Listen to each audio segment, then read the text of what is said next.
ខ្លះលងដោយខ្ញុំមិនចេញញ៉ាយស្រីធ្វើការរាល់ថ្ងៃនៅតែមុខកុំព្យូទ័រធ្វើបែបណាទើបខ្ញុំអាចរកបានប្អូនថោទុកគ្រាន់កំដរពេលដែលរូបខ្ញុំអបសុខដេកចុចទូរស័ព្ទអូមើល Facebook រាល់យប់ជីវិតសែនអបសុខព្រោះគ្មានប្អូនថោដូចគេមិនដឹងថ្ងៃណាទៅរូបខ្ញុំនេះហ៊ានចេញញ៉ែមានអ្នកបងរៀនទេជួយបងរៀនខ្ញុំអ្នកផងខ្ញុំចូលមើលគេបន្តបងថតទៅមើលកូនអារម្មណ៍ខ្ញុំស្លងត្រណែននឹងគេខ្លាំងណាស់តើហេតុអ្វីបេះដូងនេះចេះតែគិតផ្ដេកផ្ដាំសែនឈឺចាប់ណាស់កើតមកមិនចេះញ៉ាយស្រី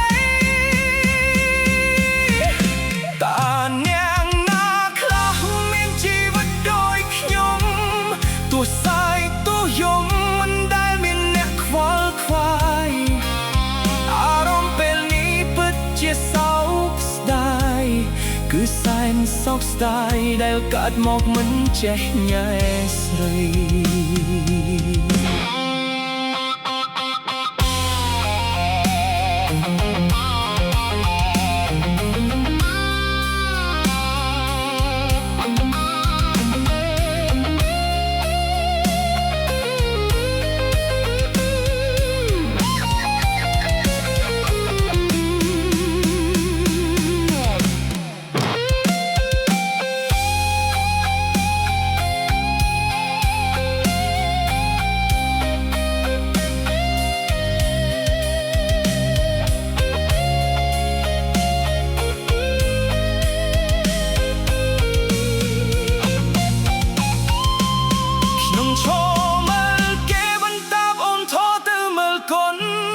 អារម្មណ៍ខ្ញុំស្លងត្រណែននឹងគេខ្លាំងណាស់